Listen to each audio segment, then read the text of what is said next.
Bismillahirrahmanirrahim. Assalamualaikum warahmatullahi wabarakatuh. Perkenalkan, nama saya Fauzan Natsir MKom. Saya merupakan dosen tetap di Prodi S1 Teknik Informatika, Fakultas Teknik dan Ilmu Komputer di kampus Universitas Indraprasta PGRI. Perkenankan saya kali ini untuk menjelaskan mata kuliah yang saya ampu, yaitu mata kuliah pemrograman visual. Video ini dibuat dengan tujuan untuk memenuhi salah satu persyaratan sertifikasi dosen tahun 2023 dengan membuat pernyataan diri dosen dalam unjuk kerja Tridharma Perguruan Tinggi atau biasa disebut PDT UKT-PT khususnya di aspek pengajaran. Saya akan memulai untuk menjelaskan deskripsi dan informasi umum dari mata kuliah pemrograman visual, di mana mata kuliah tersebut merupakan mata kuliah wajib bagi mahasiswa semester 6 pada program studi S1 Teknik Informatika, di mana dilakukan dengan 14 kali pertemuan selama satu semester, di mana 7 pekan pertama dilaksanakan sebelum UTS, dan pertemuan sisanya dilaksanakan pada 7 pekan sebelum UAS. Bahasa pemrograman yang digunakan di mata kuliah pemrograman visual ini adalah Java Netbeans 8.2. Mata kuliah pemrograman visual bertujuan untuk membekali mahasiswa dengan pengetahuan konsep keterampilan perancangan pembuatan proyek berupa aplikasi yang terkoneksi dengan database, dimulai dari merancang tampilan form, menambahkan event, membuat menu, membuat koneksi dengan database, sampai membuat report atau laporan. Capaian pembelajaran lulusan atau CPL yang dibebankan di mata kuliah ini adalah 1. Mampu menganalisis, merancang, serta mengevaluasi perangkat lunak dalam berbagai bidang. Yang kedua, mampu memodelkan dan menganalisis sistem komputasi. Yang ketiga, mampu memahami konsep yang mendasari ilmu komputer, konsep bahasa pemrograman, dan teori arsitektur komputer. Dan yang keempat, mempunyai pengetahuan dalam mengembangkan algoritma yang diimplementasikan dalam perangkat lunak berbasis komputer. Lalu untuk capaian pembelajaran mata kuliah atau disebut CPMK pada perkuliahan ini antaranya adalah siswa mampu memahami konsep bahasa pemrograman, dan yang kedua, mahasiswa mampu mengembangkan algoritma yang diimplementasikan dalam perangkat lunak berbasis komputer. Referensi yang digunakan dalam mata kuliah pemrograman visual ini beragam, di antaranya ada bahan ajar pemrograman visual, lalu ada e-book visual programming, dan masih ada beberapa sumber pustaka yang bisa dijadikan referensi. Materi yang didiskusikan selama perkuliahan yaitu 1. Komponen GUI atau Graphic User Interface, lalu yang kedua ada Layout Manager, ketiga ada Event, yang keempat ada koneksi Java dengan database, yang kelima ada menu, yang keenam ada report, dan yang ketujuh ada project atau aplikasi Java bagian akhir. Pada saat pengajaran, saya mengaplikasikan dengan metode DIA, Delivery, Interaction, and Assessment, di mana ketiga proses tersebut saling berkesinambungan untuk mencapai tujuan dari perkuliahan ini. Untuk proses delivery di mata kuliah pemrograman visual ini, sistem pembelajaran dilaksanakan secara sinkronus dan asinkronus dengan menggunakan metode pembelajaran aktif yang mengutamakan peran dan keaktifan mahasiswa dalam proses pembelajaran. Dengan menyampaikan materi melalui modul bahan ajar maupun presentasi PowerPoint. Pembelajaran kolaboratif juga bisa dilihat dari diskusi kelompok dan penugasan berupa studi kasus melalui LMS Unindra. Sedangkan interaction yang terdapat dalam proses pengajaran dapat dilihat dari tanya jawab, diskusi kelompok, serta tugas kelompok untuk memastikan mahasiswa memiliki kemampuan berkomunikasi dan bersosialisasi sesuai dengan CPMK. Bentuk perkuliahan pemrograman visual ini dilakukan secara sinkronus dengan bertatap muka di ruang kelas maupun menggunakan tools web conference seperti Google Meet maupun Zoom. Sedangkan pelaksanaan perkuliahan secara asinkronus dilakukan melalui WhatsApp Group atau forum diskusi di LMS untuk memfasilitasi mahasiswa dalam berdiskusi perihal mata kuliah pemrograman visual. Kemudian, untuk assessment atau penilaian di akhir perkuliahan, mahasiswa akan mendapatkan nilai akhir yang diambil dari tugas, UTS, dan UAS. UTS dilakukan menggunakan ujian tertulis dengan bobot 30% dan UAS dilakukan menggunakan presentasi studi kasus yang dilakukan oleh setiap kelompok dalam bentuk evaluasi hasil pembelajaran yang diunggah ke dalam halaman YouTube dengan bobot 50%. Dan 20% sisanya diambil dari penugasan, presensi, dan keaktifan dengan total pembobotannya sebesar 100%. Demikian informasi yang bisa saya sampaikan mengenai mata kuliah pemrograman visual untuk mahasiswa program studi S1 Teknik Informatika, Fakultas Teknik dan Ilmu Komputer, Universitas Indraprasta. Berikut merupakan cuplikan dari proses pembelajaran menggunakan Zoom. Selamat menyaksikan. Bismillahirrahmanirrahim. Assalamualaikum warahmatullahi wabarakatuh. Waalaikumsalam warahmatullahi wabarakatuh. Selamat pagi teman-teman yang saya sayangi untuk kelas R6I, R6IC ya.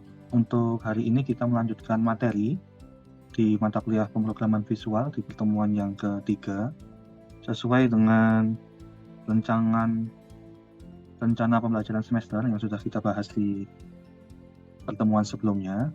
Untuk hari ini kita ada di pertemuan yang ketiga, yaitu dengan bahasan CPMK mengimplementasikan jenis event dalam membuat form. Ya. Jadi untuk rencana pembelajaran semester di mata kuliah pemrograman visual, di sini capaian pembelajarannya yang pertama, mahasiswa mampu menganalisis serta merancang dan mengevaluasi perangkat lunak dalam berbagai area. Yang kedua, mahasiswa mampu memodelkan dan menganalisis sistem komputasi. Yang ketiga, mahasiswa mampu memahami konsep yang mendasari ilmu komputer, konsep bahasa pemrograman, dan teori dasar arsitektur komputer. Serta yang terakhir, mahasiswa mampu mempunyai pengetahuan dalam mengembangkan algoritma atau metode yang diimplementasikan dalam perangkat lunak berbasis komputer.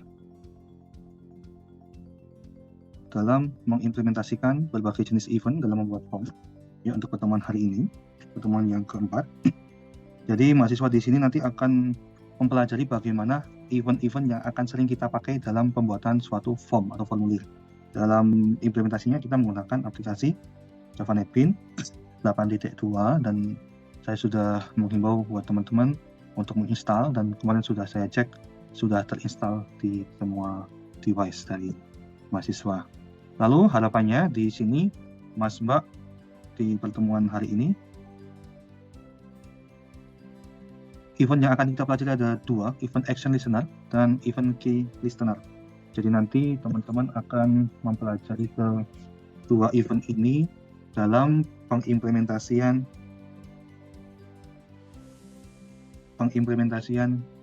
formnya seperti itu. Beberapa referensi yang akan kita pakai sudah saya share ya, ada bahan ajar yang sudah saya kirim melalui WA group yang ini ya, ini pemrograman visual saya share untuk materinya dan bahan ajarnya. Lalu untuk PowerPoint-nya juga sudah saya share di LMS, jadi nanti tinggal diambil saja. Di sini ada beberapa dosen pengamput masuk saya ada di dalamnya untuk pengajaran mata kuliah pemrograman visual. Saya akan menerangkan terkait sub CPMK yang keempat untuk materi pada hari ini, yaitu diharapkan mahasiswa mampu mengimplementasikan berbagai jenis event dalam membuat form, di mana mahasiswa diharapkan bisa menerapkan berbagai jenis event dalam membuat form dan mampu membuat form dengan mengimplementasikan event action listener.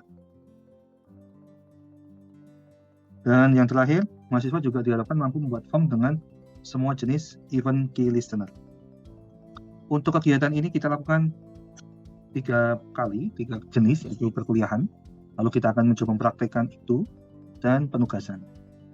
Lalu untuk media pembelajaran kita memakai LMS untuk unduh materi, WAG untuk berkomunikasi, Google Classroom dan Zoom untuk media pembelajaran juga ketika kita diskusi, ataupun juga menggunakan YouTube untuk mencari referensi seperti itu. Jadi untuk materinya seperti sudah yang saya terangkan di atas, ada action listener dan key listener.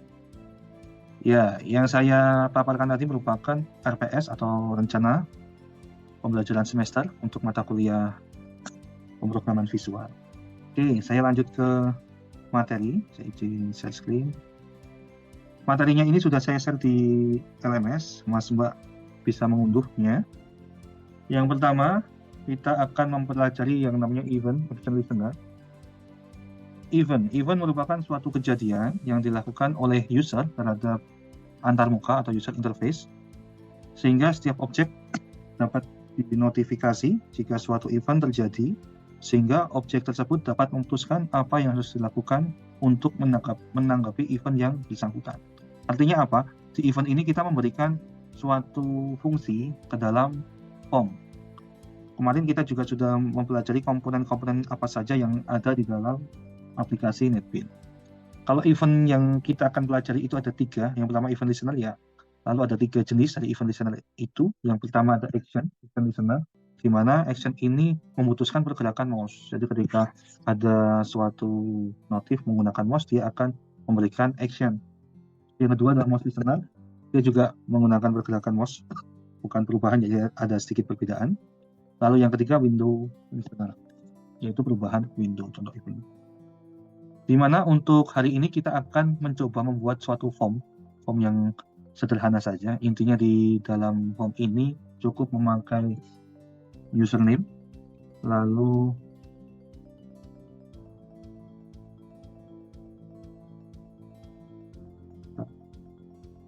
ada username, lalu ada password, label ya, lalu kita menggunakan 2 text field untuk username, ini text field. Yang kedua text field atau password field di sini. Mengapa berbeda? Karena di sini kita menggunakan untuk entitas password. Lalu ada 2 button. Kalau ini tadi adalah label. Di sini juga kita akan mencoba untuk merubah background. Ya, nanti untuk backgroundnya kita bisa pakai text field atau berbagai macam jenis step atau langkah-langkah untuk pembuatan si background dalam suatu form login itu sendiri.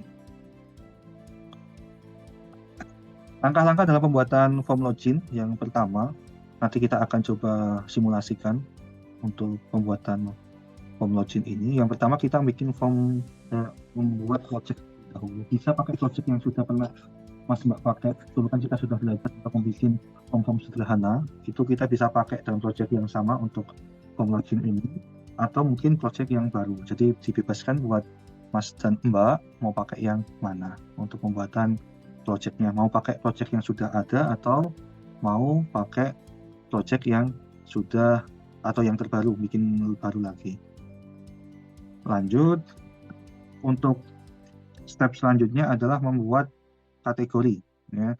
Kategori di sini untuk penamaan, jadi ketika dalam suatu project kita bikin penamaannya apakah dari belajar visual, kita akan coba atau login ya. Penyimpanannya juga bisa diatur mau diletakkan di mana untuk lokasinya ya. Kita bisa mencari ruangan yang lebih bebas. Lalu di sini akan muncul checklist di sini untuk membuat main class ataupun main project. Jangan lupa ini di checklist, biasanya ini terdefault tidak terchecklist. Ketika tidak terchecklist, nantinya untuk penggabungan dari beberapa fitur nggak bisa masuk. Next, ketika sudah membuat project, nanti seperti yang sudah saya sampaikan di pekan yang lalu, pembuatannya atau logo dari package-nya berupa gambar kardus ya, kayak ini. Lalu kita klik kanan, new, pencet Gframe Form. Jadi di sini kita membuat form ya, bukan membuat package, kelas, ataupun yang lain. Jadi yang akan kita pakai untuk pembuatan form namanya adalah Gframe Form. Lalu ketika sudah membuat Gframe Form akan ada suatu notifikasi yang seperti terlampir di depan, yaitu pembuatan login. Jadi kita memberikan nama kelasnya login dalam package belajar visual ya. Tadi kita mau bikin package belajar visual, otomatis akan mengklik suatu file yang namanya login.java. Jadi kelas ini nanti untuk penamaannya adalah login.java. Lalu kita klik tombol finish. Nah, di sini ada beberapa palet yang berada di sebelah kanan dari NetBeans. kita akan memakai swing container, lalu swing control, dan beberapa swing menu untuk di materinya ketika kita akan memasukkan login itu ke dalam suatu menu. Tapi intinya di sini kita pakai yang sederhana dulu, ya. Kita pakai swing control dan swing container. Seperti yang sudah saya sampaikan, untuk pembuatan di G-Frame Form kita akan menggunakan panel. Monggo panelnya bisa dibikin sedemikian rupa. Desainnya adalah pemakaian label ada dua, lalu pemakaian text field, ini ya, text field kita taruh di sini, lalu password field, ini, sini, dan dua button submit atau OK serta cancel. Penggunaannya kita pakainya drag and drop seperti yang sudah biasa kita implementasikan ke dalam NetBeans itu. Ketika sudah, kita bisa mengedit atau merename dari sisi penamaan. Tadi kita memakai username dan password untuk labelnya. Sesuaikan saja. Untuk label kita ganti. Nah, sedangkan ini di text field jangan lupa juga diganti ya. Klik kanan change variable name. Nanti kita coba simulasikan. Jadi untuk apa? Untuk memudahkan dalam inspect dalam sebuah navigator. Jadi ketika kita di-inspect itu akan muncul nih navigasinya. Biasanya ketika kita mendrag suatu text field, penamaannya defaultnya text field 1, ya. Jadi bingung nanti. Penting diubah nama variabelnya sesuai dengan penamaan yang kalian inginkan. Seperti ini. Lalu juga untuk pengubahan style dari font family-nya, font size-nya, atau font style-nya itu juga bisa dari sisi penamaan dalam suatu label. Tinggal diklik saja, bisa diklik kanan lalu property, atau double klik di dalam labelnya di sini. Lalu dikasih ini, terus kita pilih mau font family apa, Cambria, Calibri, Times New Roman. Untuk stylenya juga boleh mau pakai bold, italic, atau bold italic. Di sini yang tersedia hanya ada 4 jenis style. Kalau size juga disinkronkan saja, mau ukuran standar atau ukuran yang lebih besar. Untuk warna juga bisa kalian ubah di foreground, di sini foreground, untuk perwarnaan di depan. Next, ketika sudah ini tadi untuk text field, jangan lupa semua diubah.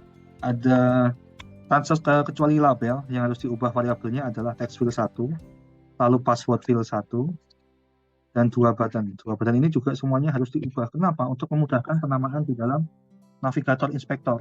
Ya, ini. Jadi ketika ini diubah, tombol password atau pass, button 1, button lock, button reset. Nah, ketika sudah, ini kan akan lebih memudahkan kita dalam penyusunan atau pemberian logika dalam source code-nya. Ya, ini baru desain saja ya. Nah, ini baru penerapan si action perform atau event action. Yang kita akan pakai adalah event action perform. Dengan cara apa, Mas Mbak? Dengan cara memberikan klik kanan atau double klik di ini. Kita coba ini ya, yang poin ke-11. Setelah mengubah nama variabel password field menjadi default atau tombol password dan button login menjadi blog button login dan variabel button cancel menjadi bchan atau button cancel. Kita menambahkan event itu dengan cara double klik di masing-masing login, masing-masing button, mohon maaf. Jadi yang kita klik yang pertama adalah button login, kita double klik aja, klik atau klik kanan event action perform. Jadi klik kanan, klik kanan button login, lalu dikasih event action perform. Lalu silahkan ditulis sintaks yang ada di sini. Dari usernya, dari passwordnya, ini ada deklarasi variabelnya. Jangan lupa ya, di sini penamaannya harus sesuai. Lalu di sini ada pendeklarasian untuk if ketika username-nya adalah Unindra dan passwordnya adalah Jakarta. Kalian bisa mengubah, tidak harus sama dengan materi. Jadi ketika contoh admin itu boleh. Admin 12345 itu boleh. Jadi ketika pemberian username-nya adalah Unindra dan passwordnya Jakarta, akan muncul JavaScript yang berbunyi login berhasil. Ya, jadi kita memakai fungsi logika if else. Jika kondisinya benar, maka akan keluar notifikasi JavaScript login berhasil. Selain isian Unindra untuk username dan password Jakarta, akan muncul login gagal. Seperti itu. Ini jadi yang di bawah ini merupakan deklarasi dari penggunaan variabel user dan password. Dia tidak bisa kosong ya, sudah di-set juga. Lalu tadi untuk pendeklarasian fungsi atau fitur yang ada di dalam password ya, atau button login. Sekarang kita memberikan event action perform sama ya. Penggunaannya adalah klik kanan di button cancel-nya, lalu event, lalu pilih yang action, lalu yang action perform. Sintak yang harus ditulis adalah ini. Untuk pendeklarasian, ketika kita klik tombol cancel, dia akan otomatis kosong. Ini fungsi dari user.ctext kosong dan password.ctext kosong. Ini ada deklarasi jika kondisinya kosong. Jadi ketika klik cancel akan merefresh atau mereset supaya isinya kosong. Pastikan kadang-kadang ketika mengklik itu salah untuk di sini. Tidak. Bchan ada button cancel, action perform. Ada juga beberapa fungsi feature event seperti event mouse key press. Nah, itu jangan sampai salah klik. Event action yang lain itu juga mempengaruhi untuk running suatu program desainnya. Saya sudah buat nih kayak gini, teman-teman. Jadi untuk login ini adalah pakainya. Di sini bisa lihat kalian panel 1 dia ada label, ada 2 ya. Kita klik sini label 1, kita bisa ubah klik kanan ini untuk edit teksnya. Lalu label 2 ini untuk password. Lalu di sini menggunakan text field. Lalu di sini menggunakan password field. Lalu yang selanjutnya di panel 1 ada button login. Ini ya. Ini juga penamaannya sensitif ya, jangan sampai salah untuk penamaan besar kecilnya berpengaruh. Untuk di sini button login. Lalu yang kedua adalah button cancel. Kita cancel dulu. Button cancel. Penamaan variabelnya juga sudah ada ya. Oke, sebentar. Lanjut di sini saya pakai desktop pen untuk memberikan fungsi yang ada di dalam header. Dan ketika sudah, kita coba untuk mempreview terlebih dahulu dengan klik di mata sini, ada gambar mata. Nah, desain previewnya sudah cocok. Apakah ukuran height, weight-nya juga sama? Ya. Terus kita coba untuk bikin source-nya. Klik kanan, lalu event, action ya. Di sini ada beberapa macam ya event ya. Kalau event action ada action perform saja, yang sering kita akan pakai apa? Ini ada mouse click, mouse enter, mouse exit, mouse press, dan mouse release.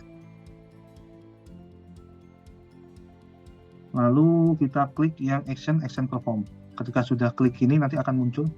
Kita coba yang ini ya, event action perform. Nah, akan dilempar ke dalam source. Tadi ketika kita klik di desain, lalu akan melempar ke source.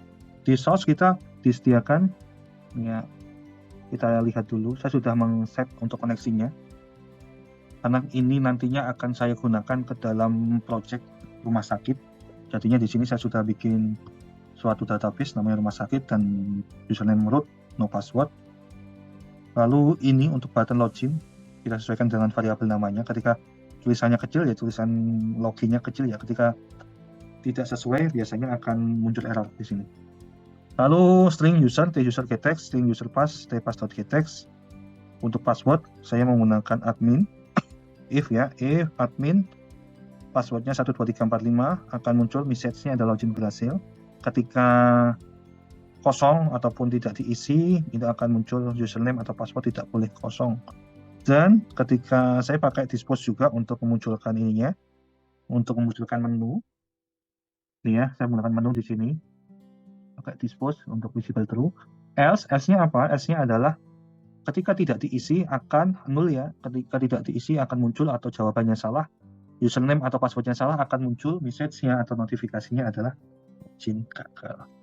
Lalu kita sama juga untuk penggunaan button cancel menggunakan event-nya, event action perform. Muncul juga nih ya. Kita bisa lihat di sini setelah action button login di sini ada untuk button cancel. Action perform-nya adalah reset untuk T user dan T password, sehingga dia akan mereset secara otomatis. Seperti itu. Sampai sini ada yang ditanyakan? Untuk pembuatan halaman login? Belum, Pak. Oke.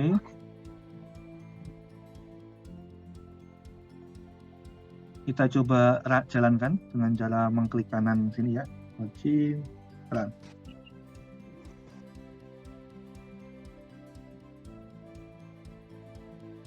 Username-nya tadi kita pakai username yang salah dulu ya.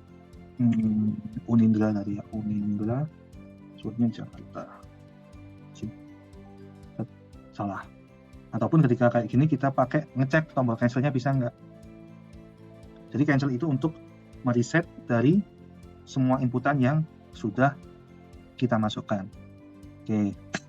Ada lagi di sini kita pakai login yang benar ya, admin 1 2 3 4 5. Login berhasil karena saya pakai dispose, otomatis saya langsung masuk ke menu. Menu ini nanti saya akan terangkan di materi selanjutnya. Jadi untuk hari ini silakan dibuat dulu untuk halaman login. Monggo ada yang ditanyakan lagi? Ini silahkan. Pak, maaf saya mau bertanya. Iya, silakan Mas. Ini kalau misalkan isian fieldnya itu dia kagak ada modelannya kagak ada nilainya gitu ya kalau kita misalkan isi di bagian password. Oh ya, jadi gini, kalau Mas Junaidi untuk password ya, kita menggunakan password ini karena supaya dia tidak terlihat. Jadi ketika nanti kita masuknya text field, dia akan terlihat seperti tadi ya, ketika kita running kan, kalau dia tidak pakai password, ketika tidak pakai password field, ya, jadi berbeda ya antara password field sama text field. Ketika menggunakan password kan kita, contohnya ini saya isi dengan Jakarta. Saya coba kelihatan nggak ya ini? Copy ya, oh nggak bisa. Ctrl C, saya Ctrl V sini. Lalu biar agak banyak, Jakarta ibu kota Indonesia. Nah ini kan banyak nih. Nah ketika paste kan ini nggak kelihatan. Nah ini gunanya password field. Jadi password field akan mendisable value yang ada di sini. Jadi memang kita nggak pakai text field dalam penggunaan form password untuk supaya passwordnya nggak nampak gitu. Itu Mas Junaidi, cukup jelas? Oh ya, terima kasih Pak. Jadi untuk alasan keamanan ya? Ya, betul. Oke, itu untuk materi hari ini. Jadi sesuai dengan yang saya himbau di awal perkuliahan tadi, untuk tindak lanjutnya setelah ini adalah pembuatan halaman login disesuaikan dengan proyek masing-masing kelompok. Jadi masing-masing kelompok untuk judul yang sudah saya ACC kemarin, monggo dibikin halaman loginnya. Jadi bisa di-improve ya. Jadi di sini nanti kita bisa menambahkan logo atau menambahkan nggak hanya username dan passwordnya, memberikan gambar pada button, penulisannya juga bisa diatur sesuai dengan kebutuhan kalian. Jadi kalian analisis dulu di login seperti apa, karena kemarin saat kita diskusi di halaman login juga ada juga Pak, kalau dipakein untuk pembuatan user baru bisa nggak? Bisa-bisa aja. Jadi login ini di sini biasanya ada klik new user ya, apa itu boleh. Jadi akan terlebih dahulu muncul halaman untuk mendaftar atau meregistrasikan identity yang akan kita pakai. Ada yang ditanyakan untuk materi hari ini, Mas dan Mbak? Cukup, Pak. Oke, cukup. Oke, silakan. Oke, silakan dilanjutkan di dalam forumnya masing-masing, diskusi per kelompok. Untuk materi hari ini saya cukupkan. Terima kasih atas atensinya. Baik, kurang lebihnya saya mohon maaf. Semoga apa yang saya paparkan bisa bermanfaat buat teman-teman semua. Selamat melanjutkan untuk pembuatan proyeknya. Itu dulu dari saya. Wassalamualaikum warahmatullahi wabarakatuh. Waalaikumsalam. Waalaikumsalam. Terima kasih Pak.